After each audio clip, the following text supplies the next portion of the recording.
നമ്മളെല്ലാവരെയും ബാധിച്ചിരുന്ന ഒരു പ്രശ്നമാണല്ലോ ഈ ശത്രുദോഷം.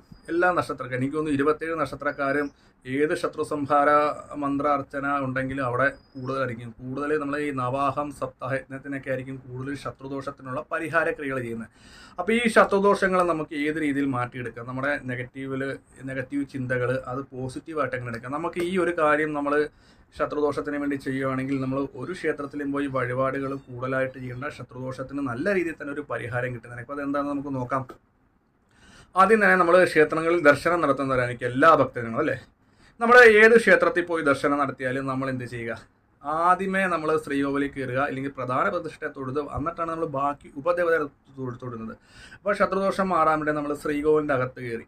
അപ്പോൾ അവിടെ ദേവിയാവട്ടെ ദേവനാവട്ടെ നമ്മളെ ബാധിക്കുന്ന എല്ലാ പ്രശ്നങ്ങളും നമ്മൾ ആദ്യം ഒന്ന് സങ്കല്പിച്ചിട്ട് അവിടെ ഇരിക്കുന്ന ദേവിക്കോ ദേവനോ 7 വലത്ത് വെക്കുക. 7 വലത്ത് വെച്ചതിന് ശേഷം ഉപദേവതകളൊക്കെ തൊഴുത് എന്നിട്ട് വീണ്ടും നമ്മൾ ക്ഷേത്രത്തിനകത്ത് കയറുക. എന്നിട്ട് നമ്മൾ എന്ത് ചെയ്യണം?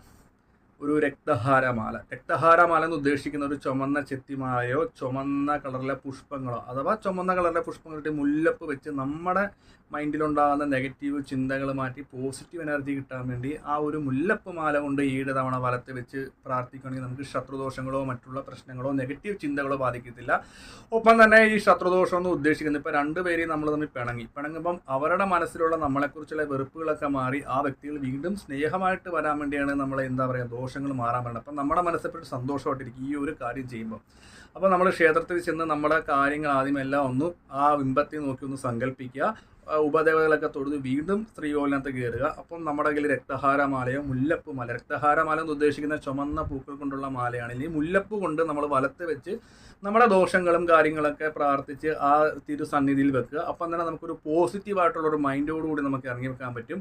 ഒപ്പം തന്നെ ശത്രുക്കളുണ്ടെങ്കിൽ അവരോട് പകരം മറ്റുള്ള കാര്യങ്ങൾ ചോദിക്കാതിരിക്കുക. എല്ലാം ഈശ്വരൻ കാണുന്നുണ്ട്. അപ്പം ഈ ഒരു ദോഷങ്ങൾ, അതായത് ശത്രുക്കൾ ചെയ്തു വെച്ച ആഭിചാര ദോഷങ്ങൾ, ക്ഷുദ്രദോഷങ്ങൾ, എല്ലാ ദോഷങ്ങളും മാറി നമുക്ക് ജോലിക്ക് പോകുമ്പോഴത്തേക്ക് നല്ല ചിന്തയോടുകൂടി വർക്ക് ചെയ്യാൻ പറ്റും. ഒപ്പം തന്നെ ജോലി ചെയ്യുന്ന ആൾക്കാർക്കൊക്കെ നമ്മളോടൊരു സ്നേഹം, ബഹുമാനം എല്ലാ രീതിയിലും നമുക്ക് മുന്നോട്ട് പോകാൻ പറ്റും. അപ്പോൾ ഒരിക്കലും നമുക്ക് നെഗറ്റീവ് ചിന്തകൾ വരുന്നില്ല. ചില ഭക്തജനങ്ങളൊക്കെ കടയിൽ പോകുമ്പോൾ രാവിലെ തൊട്ട് വൈകിട്ട് വരെ നെഗറ്റീവ് ചിന്തകൾ, അല്ലെങ്കിൽ എൻ്റെ കടയിൽ ആരും വരുന്നില്ല, അല്ലെങ്കിൽ കഴിഞ്ഞു പോയ കാര്യങ്ങളൊക്കെ ചിന്തിച്ചിരിക്കും, ഇല്ലെങ്കിൽ എപ്പോഴും ഒരു മൂടലായിരിക്കും. അതായത് രാവിലെ തൊട്ട് വൈകിട്ട് വരെ മനസ്സിനൊരു ശാന്തത. അപ്പോൾ ഈ ഒരു കാര്യങ്ങൾ ഇങ്ങനെ ചെയ്യുന്ന മനസ്സിന് ശാന്തി, സമാധാനം, സന്തോഷമുള്ള വാർത്തകൾ കേൾക്കുക, എപ്പോഴും പോസിറ്റീവ് എനർജി നമ്മുടെ കൂടെ ഉണ്ടാകും.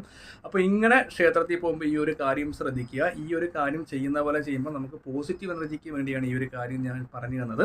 അപ്പോൾ എല്ലാ ഭക്തജനങ്ങളും ഈ ഒരു കാര്യം ചെയ്ത് കമൻറ്റുകളൊക്കെ രേഖപ്പെടുത്തും. അപ്പം എല്ലാ ഭക്തജനങ്ങളും ക്ഷേത്രത്തിലിരിക്കുന്ന ദേവതയെ വിശ്വസിച്ച് വേണം ഈ ഒരു കാര്യം ചെയ്യാൻ. ഞാൻ ഇങ്ങനെ ചെയ്യുമ്പം എൻ്റെ പ്രശ്നങ്ങൾ ഈശ്വരൻ മാറ്റിത്തരും എന്നുള്ള ഒരു വിശ്വാസത്തിൽ. അപ്പോൾ വീഡിയോ ഇഷ്ടപ്പെട്ടെങ്കിൽ ലൈക്കും ഷെയറും ഒക്കെ ചെയ്യാൻ. മറ്റൊരു വീഡിയോ വരും.